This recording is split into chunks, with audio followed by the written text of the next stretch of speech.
神女姐姐，你跟我一块出去跟他们打。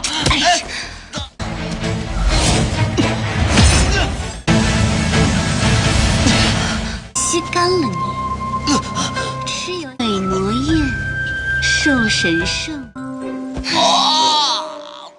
十座庙不毁一桩婚，敢动我一下，我定会让你付出代价。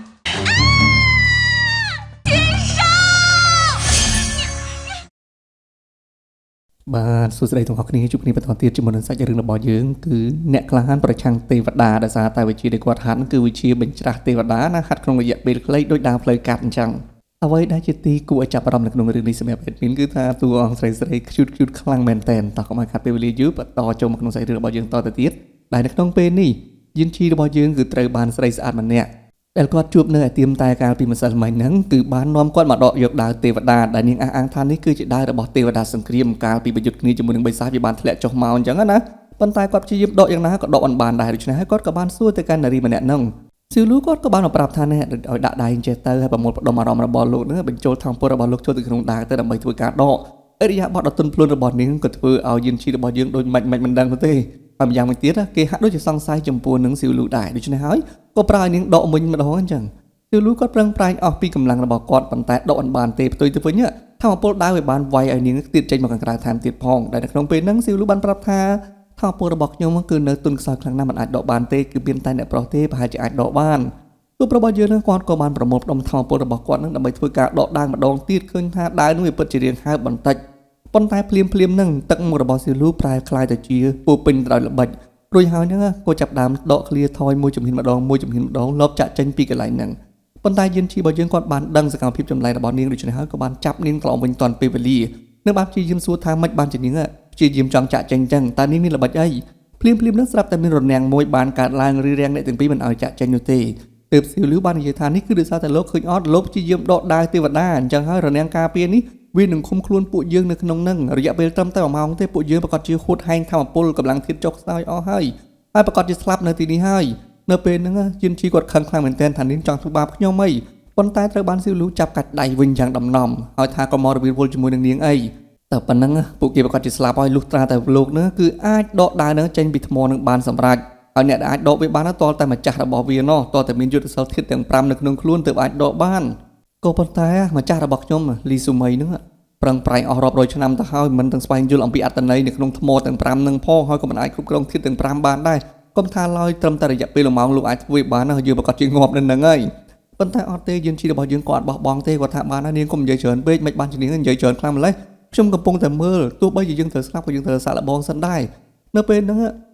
ងយានជីគាត់ក៏ព្យាយាមស្វែងយល់អំពីអត្តន័យនៅលើផ្ទាំងថ្មមួយផ្ទាំងហ្នឹងដែលវានិយាយអំពីក្បាច់ដាវធាតុភ្លើងចឹងយានជីគាត់ក៏ចាប់ដើមសម្របខ្លួនហាត់រៀនតាមថ្មដែលគេបានស្វែងយល់ហ្នឹងណាមួយសន្ទុះក្រោយមកស្រាប់តែឃើញថាធាតុភ្លើងបានបាញ់ចេញមករកគេក៏ព្យាយាមកិច្ចនឹងបញ្ជាវាគ្រប់គ្រងវាមួយសន្ទុះក្រោយមកហ្នឹងឃើញថាយានជីរបស់យើងគឺអាចទទួលយកធម្មពលធាតុដាវភ្លើងនឹងបានពិតប្រាកដមែនគឺអាចសម្របខ្លួនជាមួយនឹងធាតុភ្លើងនឹងបានអញ្ចឹងណាតែធ្វើឲ្យទីលួនេះវិញគាត់ឆ្ងល់ខ្លាំងមែនទែនណាត្រឹមតែរយៈពេលខ្លីសោះមិនបានជាគេអាចគ្រប់គ្រងធាតុភ្លើងបានអញ្ចឹងតែដែលនាងបានអះអាងថាលីស៊ូមីម្ចាស់របស់ខ្លួនគឺប្រឹងប្រែងអស់រយៈពេលជាង1000ឆ្នាំហើយប៉ុន្តែអត់បានស្វែងយល់អំពីអត្តន័យខ្លឹមសារនៃដាវធាតុភ្លើងនឹងទេឥឡូវហ្នឹងចាត់ទុកថាជំហានទី1បានសម្រេចដោយសារតែរឿងគប់ជួនសំណាងរបស់លោកភាពចៃដន្យទៅចោះក៏ប៉ុន្តែចុះមកដល់ទី2នេះគឺលោកគាត់ជាមិនអាចធ្វើបានទេដោយសារតែនៅលើផ្ទាំងថ្មគេបានកត់ត្រាអំពីក្បាច់ដាវធាតុទឹកអញ្ចឹងច្បាស់ណាស់ហើយធាតុភ្លើងជាមួយនឹងធាតុទឹកវាប្រឆាំងនឹងគ្នាថាតើគេនឹងអាចហាត់រៀនធាតុភ្លើងរួចហើយមកហាត់រៀនធាតុទឹកបានយ៉ាងម៉េចដល់កើតសូម្បីតែយានជីខ្លួនឯងហ្នឹងគាត់ក៏អត់មានសង្ឃឹមដែរក៏ប៉ុន្តែនៅពេលដែលគាត់ព្យាយាមស្វែងយល់ចូលឡើងទៅដល់ដំណាក់កាលមួយដែលគាត់ជួបគ្រោះថ្នាក់គាត់ក៏បានចូលទៅជួបជាមួយនឹងទេពអប្សរដ៏ស្រស់ស្អាតរបស់យើងគឺតុងធាននៅក្នុងចិត្តរបស់គាត់បន្តទៀតនឹងបានព្យាយាមសួរនាំសុំឲ្យទេពធីតាជួមភ្លឺផងក្បាច់ដាវធាតុទឹកហាត់ជាមួយធាតុភ្លើងមិនបានភ្លាមអញ្ចឹងទេពអប្សរតុងធានគាត់បាននិយាយថាច្បាស់ហើយថាតើធាតុទឹកភ្លើងមិនអាចយកប្រើប្រាស់បាននោះគិតឲ្យច្បាស់លាស់ទៅមើលយានជីរបស់យើងគាត់គិតចុះគិតឡើងគាត់ក៏នឹកឃើញទៅដល់ការដាំទឹកនៅក្នុងផ្ទះរបស់គាត់នោះគឺមានកំសៀវមានភ្លើងអញ្ចឹងណាមានទឹកអញ្ចឹងភ្លើងគឺអាចដាំទឹកនៅពេលដែលទឹកក្តៅវាអាចពុះហើយមានកំសៀវគឺជាអ្នកទ្រទ្រង់ពីខាងក្រៅដែលធ្វើឲ្យទឹកនិងភ្លើងហ្នឹងគឺមិនអាចប៉ះគ្នាប្រឆាំងគ្នាបានទេអញ្ចឹងគេក៏យល់អត្តន័យមួយហ្នឹងដែលធ្វើឲ្យទេពអប្សរថងធានរបស់យើងគាត់ក៏ភ្ញាក់រលឹកគាត់មានអារម្មណ៍ថា surprise ជាមួយនឹងសមត្ថភាពប្រាជ្ញារបស់យានជីដែរ យិនជីគេបានប្រើប្រាស់ថាមពលនៅក្នុងខ្លួនរបស់គេធ្វើជាកំសៀវចឹងទៅដើម្បីគ្រប់គ្រងបាំងធាតុទាំងពីរមិនឲ្យប៉ះគ្នានៅទីបំផុតយិនជីរបស់យើងគាត់ក៏អាចគ្រប់គ្រងថាមពលធាតុទឹកធាតុភ្លើងបានមកជាមួយនឹងគ្នាដែលធ្វើឲ្យស៊ីវលូគាត់ក៏ចាប់ផ្ដើមមានអារម្មណ៍ថារំភើបនឹកស្មានបណ្ដោះថាមនុស្សម្នាក់នេះត្រឹមតែជាមនុស្សសាមញ្ញប៉ុន្តែមានសមត្ថភាពដល់ថ្នាក់នឹងតតែសោះហើយនិយាយចំនៅក្នុងរឿងមួយហ្នឹងគេពិចារណានិយាយអំពីរឿងពូជពងពលឹងទេវតាពលឹងសត្វផ្សេងចឹងទៅប៉ុន្តែមនុស្សលោកសាមញ្ញហ្នឹងគេចាត់ទុកថាជាម្នាក់ដែលអត់ចេះអីចឹងទៅហើយមកដល់ដំណាក់កាលទី3នេះយន្តជីរបស់យើងក៏បានគ្រប់គ្រងធាតុឈើបានសម្រេចទៀតដែលធ្វើឲ្យស៊ូលូកាន់តែមានអារម្មណ៍ថា surprise ជាមួយនឹងគេជាខ្លាំងនៅទីបំផុតធាតុទាំង5ដែលឡោមព័ទ្ធនឹងគ្រប់គ្រងបង្កើតជាក្បួនការពារដើរទឹកទេវតានៅទីនោះក៏ត្រូវបានយន្តជីរបស់យើងហាត់រៀនចេះគ្មានសល់ឃើញចឹងហើយស៊ូលូក៏បានទៅសារទៅកាន់យន្តជីថាអ្នកប្រុសពិតជាប្រកាយមែនឆាប់ទៅដកដាវភ្លាមទៅ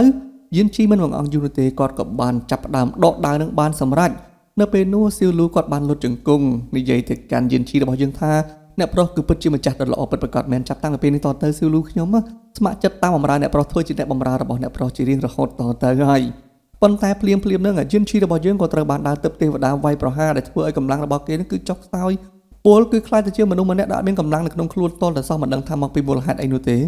េដូចជាដើមមួយនឹងវាពិបាកក្នុងការគ្រប់គ្រងភ្លាមនឹងផងដែរស៊ីវលូរបស់យើងគាត់ក៏បញ្ចេញនៅសារជាតិពិតប្រាកដបំណងពិតប្រាកដរបស់គាត់គឺគាត់បានច្រានយន្តជីរបស់យើងផ្ដួលទៅលើដុំថ្មផ្ទាំងហ្នឹងនៅបានជាថានេះគ្រាន់តែជាល្បិចរបស់ខ្ញុំទេខ្ញុំបោកឲ្យលោកមកដកដាវឲ្យខ្ញុំតែប៉ុណ្ណោះហើយនៅពេលដែលដកដាវនឹងទៅធាតុទាំង5នៅក្នុងខ្លួនរបស់លោកតែលោករំជើបរំជួលចិត្តតែបន្តិចមិនអាចគ្រប់គ្រងបានណាលោកប្រកាសជាអស់កម្លាំងពីក្នុងខ្លួនហើយនៅពេលនេះខ្ញុំគ្រាន់តែស្រូបយកចំហាយធាតុទាំង5ដែលលោកបានហាត់រឿងដើម្បីមាញ់ចូលមកក្នុងខ្លួនរបស់ខ្ញុំមកដាច់ទឹកទេវតានោះវាប្រកាសជាខ្លាចតែជារបស់ខ្ញុំជាក់ជាមិនខាននោះទេនិយាយរួមបើនិយាយស្រួលស្ដាប់ទៅដល់ដំណាក់កាលជឿជោគជ័យហើយស៊ីលូក៏បាននិយាយថាការពិតទៅខ្ញុំមិនមែនស៊ីលូស្អីទេខ្ញុំគឺលីស៊ីម៉ៃគឺជាដៃស្ដាំរបស់ស្ដេចបិសាចច័ន្ទធានហ្នឹងហើយអញ្ចឹងសោះដល់ពេលហ្នឹងទៅគាត់ថាឈុតហ្នឹងអើយយ៉ាងសាហាវហ្មងនិយាយចំតួប្រុសរបស់យើងយិនជីនៅក្នុងរឿងមួយហ្នឹងដូចសាច់កម្មដល់ត្រូវតែមនុស្សស្រីធ្វើបាបយិនជីរបស់យើងគាត់ក៏បញ្ញាចូលមកក្នុងចិត្តជួបជាមួយនឹងទេពអប្សរថងធានចូលមកដល់ក៏ត្រូវទេពអប្សរជីកទៀតនិយាយចំសាច់កម្មណាប៉ុន្តែសាច់កម្មរបៀបហ្នឹងបើចង់មួយអេដមីនវិញអេដមីនចូលចិត្តណាសុកចិត្តធ្វើជាសាច់កម្មឲ្យតែបានតែមនុស្សស្រីធ្វើបាបអញ្ចឹងអីវ៉ាន់ណាគេព្យាយាមសុំជំនួយពីទេពអប្សរថងធានរបស់យើងថាសុំជំនួយយ៉ាងម៉េចក្នុងខ្លួនលោកជាមនុស្សប្រុសមិនអញ្ចឹងអីបានមនុស្សស្រីមកធ្វើទង្វើបែបនឹងដាក់លោកហើយលោកចំណេញហើយធ្វើបន់7វត្តមិនស្មើផងស្មានតែធ្វើបន់បានអញ្ចឹងហីខ្ញុំមិនអាចបំបីពួកលោកបានទៅយិនជីរបស់យើងថាទេពអប្សរខ្ញុំចិត្តស្លាប់ហើយបើមិនបង្រៀនខ្ញុំទេប្រកាសចិត្តស្លាប់ហើយមិនបាននិយាយលេងសើចអញ្ចឹងថងធានថាការពិតទៅអ្នកដែលហាត់រៀនធាតុទាំង5នោះអាចគ្រប់គ្រងខ្លួនឯងបានត្រឹមតែមួយរយៈពេលខ្លីទេហើយមិនយូរមិនឆាប់ធាតុទាំង5វានឹងប្រឆាំងគ្នានៅក្នុងខ្លួនដោយសារតែមានកម្ដៅមិនស្មើគ្នាហើយម្យ៉ាងមួយទៀតក្នុងខ្លួនរបស់លោកគឺអត់មានកម្លាំងធាតុមូលដ្ឋានគ្រឹះទេអញ្ចឹងលោកគង់តែស្លាប់ដដែលគ្រាន់តែលឺអញ្ចឹងភ្លាមយិនជីរបស់យើងគាត់ហួសចិត្តមកថាហើយបើអញ្ចឹងមិនបានយទេអប្សរឲ្យខ្ញុំហាត់រៀនធ្វើអីថងធានក៏តបទៅវិញថាមែនកាលពីមុនអ្នកដែលបង្កើតធាតុទាំង5នឹងមកគឺពិតជាអត់មានមធ្យោបាយក្នុងការគ្រប់គ្រងវាសម្របសម្រួលវាពិតមែនតែឥឡូវនេះជាមួយខ្ញុំគឺខ្ញុំមានមធ្យោបាយហើយម្យ៉ាងវិញទៀតម្ដងនេះដូចជាទេវតាជួយយើងអញ្ចឹងមិនមែនទេគឺទេវតាជួយលោកច្រើនជាងដោយសារតែនៅក្នុងពេលនេះបែរជាមានវត្តមានមនុស្សស្រីម្នាក់ដែលមានធាតុឈីទាបដូច្នេះហើយហ្នឹងលោកអាចប្រើប្រាស់ធម៌ពលរបស់នាងមកគ្រប់គ្រងធាតុទាំង5នៅក្នុងខ្លួនរបស់លោកឲ្យមានតុល្យភាពបានអញ្ចឹងនៅបងអង្គយូធ្វើអីទៀតឆាប់ទៅវិញភ្លាមទៅរុញវិញ្ញាណរបស់គេចេញពីចិត្តមកវិញហើយនៅពេលនេះគេក៏បានពឹងផ្អែកទៅលើចំហាយមកប្រើហ្នឹងច្រានលីស៊ីមីដែលជាដៃស្ដាំរបស់ស្ដេចបិសាចច័ន្ទឈៀនហ្នឹងឲ្យទៀតទៅបន្ទាប់មកនាងអាចគ្រប់គ្រងខ្លួនឯងបានទេគឺអាចកម្រើកបានណាហើយនៅពេលហ្នឹងយិនជីរបស់យើងគាត់ក៏ចាប់ដើមស្រូបចំហាយនៅក្នុងខ្លួនរបស់លីស៊ីមីវិញតែធ្វើឲ្យនាងគឺមិនអាចប្រឆាំងបានទេម្យ៉ាងវិញទៀតនាងឆ្ងល់ខ្លាំងមែនទែនមិនបានទៅជាអញ្ចឹងទៅវិញហើយភ្លាមនឹងដែរណាព្រលឹងដែរវាបានបញ្ជាអារម្មណ៍របស់យិនជីរបស់យើងឲ្យថាបមាត់របស់លីស៊ីមីតែម្ដងយិនជីរបស់យើងគាត់ឆ្ងល់ខ្លាំងមែនទែនចុះមិនបានទៅជាអញ្ចឹងទៅវិញមិនបានជាដែរគឺអាចបញ្ជាខ្ញុំបានអញ្ចឹងគេក៏ព្យាយាមរារាំងប្រឆាំងខ្លួនឯងមិនធ្វើបែបហ្នឹងនោះទេភ្លាមនឹងដែរទេពអប្សរថងធានរបស់យើងនឹងគាត់ក៏មកជួយប្រាប់បន្តិចថាដោយសារតែលោកបានដកដាវទេវតាអញ្ចឹងដាវនោះចាត់ទុកលោកជាម្ចាស់ពាក្យកណ្ដាលហើយវាគ្រាន់តែមានបំណងចង់ជួយលោកតែប៉ុណ្ណោះឆាប់ទៅវិញភ្លាមទៅដាក់មកសៀទៀតទៅហ្នឹងគាត់ធ្វើឲ្យយិនជីរបស់យើងស្លងអារម្មណ៍ទៅទៀតហើយអញ្ចឹងហើយក៏មកចាប់លីស៊ឺមីនឹងថើបម្ដងទៀតប៉ុន្តែការថើបនេះមិនមែនការថើបបែបស្នេហាទេណាដូចជាការថើបមួយដែលថាដូចជាស្រូបយកថាអំពូលរបស់លីស៊ឺមីអញ្ចឹងហើយមិនយូរប៉ុន្មាននោះទេខ្លួនប្រាណបលឹងទាំងអស់របស់លីស៊ឺមីក៏បានស្រូបចូលទៅក្នុងដាវហើយចាប់ពីពេលនេះតទៅនាងខ្លាចតែជាបលឹងដាវទឹកនឹងតែម្ដងរឿងគ្រោះថ្នាក់មួយទើបតែបញ្ចប់នៅពេលនេះស្រាប់តែព្រឹទ្ធាចារ្យបិសាចទាំង4នាក់ប្រើប្រាស់សៀវឈឺរបស់យើងដែលមានចំមុះខ្លាំងពូកែហត់តាមរកយិនជីរបស់យើងឃើញ នៅក្នុងពេលហ្នឹងយិនជីចាប់ដើមភ័យទៀតចំមិនអញ្ចឹងគ្រោះថ្នាក់មួយទៅមិនទាន់ផុតស្រុតបួលផងឥឡូវមកទៀតហើយទេពអប្សរជួយខ្ញុំផងមិនអញ្ចឹងមិននឹងខ្ញុំទើបតែរួចផុតពីសេចក្តីស្លាប់មិនទាន់បាន1នាទីផងឥឡូវហ្នឹងមានជួបគ្រោះថ្នាក់មកទៀតហើយព្រឹត្តិការណ៍ទាំង4របស់ស្ដេចបិសាចបានមករកខ្ញុំឃើញគិតយ៉ាងម៉េចទៅទេពអប្សរជួយខ្ញុំផងទេពអប្សរថាម៉ណេះមកគេក៏វាទៅយ៉ាងលឿនតែម្ដងអើយមើលជត់ឡើងកន្លែងស្រាវទៀតហើយយ៉ាមែនទេម្ដងទេពអប្សរតងធានថាកុំបារម្ភអីចាំខ្ញុំមកប្រាប់អំពីបាលីដើម្បីឲ្យឯងនឹងអាចក៏ហៅសុំជំនួយបាននៅពេលហ្នឹងស្រាប់តែយិនឈីរបស់យើងក៏នឹកថាអូមែនទេពអប្សរចង់ឲ្យខ្ញុំនឹងគឺអាចហៅទេពអប្សរចេញទៅជួយខ្ញុំនៅខាងក្រៅប្រយុទ្ធជាមួយនឹងគ្រប់សត្រូវរបស់ខ្ញុំបានមែនទេនៅពេលហ្នឹងទេពអប្សរតងធានគាត់ក៏បង្រៀនឲ្យយិនឈីរបស់យើងទន្ទិញបាលីហើយនៅពេលដែលគេទន្ទិញបាលីហើយហ្នឹងក៏ហៅបលឹងមកជំនួយបើគេហ្នឹងស្រាប់តែបានឃើញថាជីលីសឺមីទៅវិញមិនអញ្ចឹងទៅវិញគេនាងគាត់ជាសម្លាប់ខ្ញុំជាមិនខានលីសឺមីហ្នឹងគឺពិតជាខឹងជាមួយយិនឈីមែននាងចង់យកជីវិតរបស់យិនឈីនៅក្នុងពេលហ្នឹងយិនឈីមិនបង្អង់យូរទេក៏បានបញ្ញាបញ្ញាបកទៅជួបជាមួយនឹងទេពអប្សរវិញគណៈពេលដែលលីសឺមីនេះវិញក៏ត្រូវបានព្រឹត្តិការណ៍បិសាចម្នាក់ប្រើមកជលពឹសគប់ត្រូវនាងផងដែរប៉ុន្តែនាងក៏អាចចាត់ការគេវិញបានអំឡុងពេលហ្នឹងស្រាប់តែលីសឺមីហ្នឹងដោយសារតែនាងមានសមត្ថភាពគឺជាដៃស្ដាំរបស់ស្ដេចបិសាចដូច្នេះព្រឹត្តិការណ៍ទាំង4ហ្នឹងក៏គោរពនាងដែរប៉ុន្តែ2នាក់បានស្លាប់បាត់ទៅហើយនៅសល់2នាក់ទៀតលីសឺមីថាអូបើប្រសិនជាពួកឯងនឹងចង់សម្លាប់យិនឈីចូលមកសម្លាប់មកយើងមិនខ្វល់ទេប៉ុន្តែនៅពេលដែលចូលមកដល់ហ្នឹងយិនឈីរបស់យើងគាត់យកដៃរងទៅស្រាប់តែលីសឺមីហ្នឹងក៏ធ្វើតាមកាយវិការរបស់យិនឈីដែរនាងឆ្ងល់ខ្លាំងមែនទែនមិនបានទៅជាអញ្ចឹងខ្ញុំមិនចង់សម្លាប់ពួកឯងទេប៉ុន្តែខ្ញុំគ្រប់គ្រងខ្លួនឯងបានខ្ញុំក៏អត់យល់ដែរយិនឈីរបស់យើងក៏បានប្រើប្រាស់ថោពលរបស់ខ្លួនហ្នឹងកំចាត់បិសាចទាំង2នាក់ហ្នឹងបថោយតែម្ដងទៅប៉ុន្តែថោពលរបស់គេហ្នឹងគឺបានមកពីលីស៊ីមីនឹងឯងដែលវាធ្វើឲ្យនាងខឹងជាមួយនឹងយិនឈីកាន់តែខ្លាំងអញ្ចឹងហើយបន្ទាប់ពីកំចាត់បិសាចទាំង2នាក់ហ្នឹងបាត់ហើយក៏ដើរមករកយិនឈីហ្នឹងទាំងគំនុំតែម្ដងយិនឈីភ័យខ្លាំងមែនទែនវីវគិតមកជួបនាងខ្ញុំប្រកាសជាងាប់អីចឹងហើយក៏បញ្ញាចូលមកជួបជាមួយនឹងទេពអប្សរតងធានរបស់គេទេពអប្សរជួយខ្ញុំផងមិនបានជាឥឡូវប្រហាត់បល័យឲ្យខ្ញុំហៅជំនួយបាយឲ្យចេញលីស៊ីមីមកទៅវិញនាងចង់សម្លាប់ខ្ញុំហើយទេពអប្សរតងធានថាអូនាងចង់សម្លាប់ឯងមែនទេអញ្ចឹងឯងដើរទៅចិត្តនឹងអែលក្បាលនាងទៅយិនឈីក៏ទៅវិញថាមិនអញ្ចឹងឲ្យខ្ញុំទៅអែលក្បាលនាងខ្ញុំប្រកាសជាងាប់ហើយទេពអប្សររបស់យើងគាត់ក៏ខឹងគាត់ថាឯងមិនជឿខ្ញុំទេមែនទេអញ្ចឹងក៏ដើរចាញ់ប៉ុន្តែយិនឈីក៏រត់ទៅវិញវាលូនផងក្រាស់ផងថាអត់ទេទេពអប្សរមិនមែនខ្ញុំមិនជឿទេប៉ុន្តែខ្ញុំខ្លាចក្រែងតែនៅពេលដែលខ្ញុំទៅអែលក្បាលរបស់នាងហើយខ្ញុំអត់មានជីវិតត្រឡប់មកជួបជាមួយទេពអប្សរវិញធំធានក៏ប្រាប់ថាចាប់តាំងពីនេះតទៅលីស៊ឺមីខ្លាចទៅជាអ្នកបម្រើរបស់ឯងហើយឯងចង់ធ្វើអីនាងក៏បានដែរចង់បញ្ជានាងបានតាមតែចិត្តព្រោះនៅពេលនេះនាងគឺជាពលឹងដើរទឹករបស់ឯងហើយគាត់ទៅលឿនយ៉ាងភ្លាមយិនឈីក៏រៀងទុកចិត្តបន្តិចប៉ុន្តែមិនទាន់ជឿទាំងស្រុងទេគេនៅតែខ្លាចរអាគេមកសាកមើលផ្ទះកំភ្លៀងខ្លួនឯងឃើញថាលីស៊ឺមីនេះគាត់ក៏ផ្ទះកំភ្លៀងខ្លួនឯងដែរអញ្ចឹងគេចង់សាកល្បងទៀតលីស៊ឺមីគាត់កាន់តែខឹងហើយគេថាឲ្យលីស៊ឺមីឆាប់លុតជង្គង់ចុះហើយស្រែកចម្លេងឆ្មាម៉ែភ្លាមទៅលីស៊ឺមីក៏ប្រឆាំងថាផ្ដេសផ្ដាស់អាចចម្រាស់យកមិនបានឯងធ្វើអញ្ចឹងប៉ុន្តែនាងក៏និយាយថាម៉ែវពិតប្រកបមែនអញ្ចឹងហើយក៏ធ្វើឲ្យយិនឈីរបស់យើងគាត់ថាពិតប្រកបបានផលមែនបើជ្រុលជាអញ្ចឹងទៅហើយខ្ញុំក៏មិនធ្វើអីឲ្យលឹះលួឲ្យវាលើសពីនឹងទៅទៀតទៅលីស៊ឺមីគាត់ក៏គិតហួសបន្តិចថាយិនឈីនេះប្រកាសជាចង់ធ្វើអីនេះបំពេញមកលើសម្រស់របស់នាងហើយមើលកាយវិការរបស់គេផងនោះក៏ធ្វើឲ្យលីស៊ឺមីគាត់ខឹងកាន់តែស្អប់យិនឈីនឹងថាជាមនុស្សចង្រៃមនុស្សអាក្រក់ខ្ញុំត្រូវតែសម្លាប់ឯងកាប់ឯងរាប់ម៉ឺនកំបិតហើយនៅពេលដែលយិនឈីរបស់យើងគាត់ចាប់ដើមធ្វើអញ្ចឹងមកនាងក៏ស្រែកចាចខ្លាចយិនឈីរបស់យើងនឹងមិនដឹងថាប៉ះពាល់អីខ្លះនោះទេប៉ុន្តែការពិតទៅយិនឈីរបស់យើងគាត់គ្រាន់តែចង់ដកមកជលពឹសដែលព្រឹត្តិការណ៍បិសាចបានលួចគប់មកលើខ្លួនរបស់លីស៊ឺមីមុននឹងតែប៉ុណ្ណោះតែធ្វើឲ្យលីស៊ឺមីរបស់យើងគាត់ក៏ភ្ញាក់ឲ្យព្រឺតគាត់ថាឯងធ្វើតែប៉ុណ្្នឹងទេមែនទេយិនឈីថាត្រូវហើយមកឲ្យនាងចង់គិតដល់ណាទៀតចុះមានតែប៉ុណ្្នឹងប៉ុន្តែខ្ញុំចង់ឲ្យនាងជួយខ្ញុំរឿងមួយលីស៊ឺមីគាត់ទៀតថា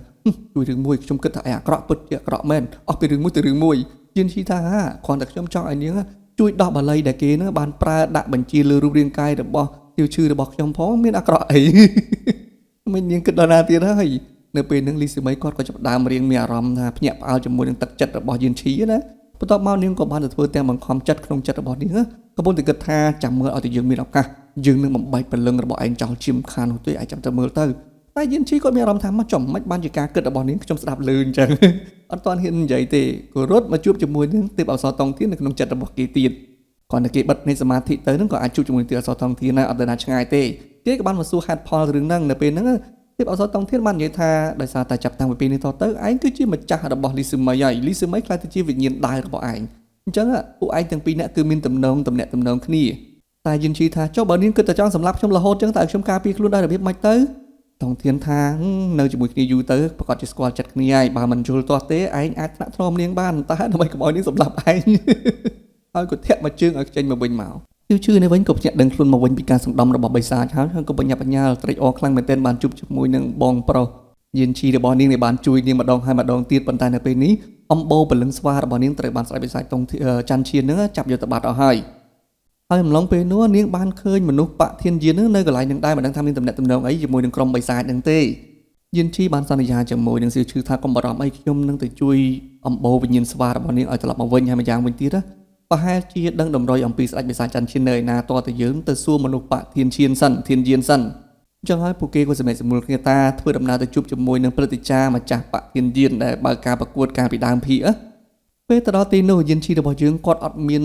ក្តីសង្ឃឹមថាអាចនឹងចូលទៅនឹងអាចនឹងចេញមកវិញដោយសុវត្ថិភាពនោះទេដូច្នេះហើយគេបានប្រាប់ទៅឲ្យស៊ីវឈឺនៅរងចាំនៅខាងក្រៅទៅប្រសិនបើរយៈពេល1ម៉ោងគេមិនអាចចេញមកវិញបាននោះទេឲ្យនាងរត់ទៅប៉ុន្តែស៊ីវឈឺរបស់យើងថាអត់ទេខ្ញុំទុកចិត្តលបងជួយចិត្តលបងខ្ញុំមិនតាណាទាំងអស់ខ្ញុំរងចាំយានជីរបស់យើងចុះមកដល់ជួបជាមួយនឹងមេបកធានយានរួចហើយនឹងក៏បានប្រាប់ថាគ្រួសារហ្វូបានសហការគ្នាជាមួយនឹងស្ដេចបិសាចដោះលែងស្ដេចបិសាចហើយអញ្ចឹងហើយត្រូវតែដាក់ទោសគ្រួសារហ្វូតាមការចាត់ចែងរបស់មេបកត្រូវតែរកមធ្យោបាយដើម្បីជួយរកយុត្តិធម៌ឲ្យពលឹងស្វាអំបោស្វាដែលត្រូវបានគេចាប់យកទៅឲ្យស្ដេចបិសាចផងប៉ុន្តែនៅក្នុងសមាជិករបស់បកធានយាននឹងមានព្រឹទ្ធាចារ្យប្រមាណអ្នកគឺតកូលហ្វូដែរទាំងអស់គ្នាទើបតែជាមនុស្សរបស់គ្រួសារហ្វូអញ្ចឹងគេក៏បានលើកហេតុផលថាយានជីម្នាក់នេះគឺជាមនុស្សអាក្រក់ក្មេងទំនើងដែលថាចេះតែមូលប្រកាច់គ្រួសារហ្វូម្ដងហើយម្ដងទៀតប៉ុន្តែប៉ុណ្ណោះគឺបានប៉ះពាល់ធ្វើបាបសម្រាប់មនុស្សគ្រួសារហ្វូត្រូវតែសម្រាប់គេចោលមិនអញ្ចឹងទេគ្រួសារហ្វូប្រកាសជាមិនឲ្យគេនឹងរួចខ្លួនទេហើយគ្រួសារហ្វូក៏មិនសុខចិត្តបាក់មុខអញ្ចឹងដែរត្រាប់តែព្រឹទ្ធាចារ្យម្ចាស់បកនេះគាត់បាននិយាយថាសុកសានបង្កើនទ្រព្យឥឡូវហ្នឹងឲ្យយានជីរបស់យើងជួបជាមួយមនុស្សម្នាក់សិនម្នាក់នោះមើលទំនងទៅដូចជាម្ដាយរបស់យានជីនឹងទាំងអស់គ្នាប៉ុន្តែគាត់ដើរមកក្នុងស្ថានភាពមួយដូចជាអត់មានពលឹងនៅក្នុងខ្លួនមិនដឹងទេ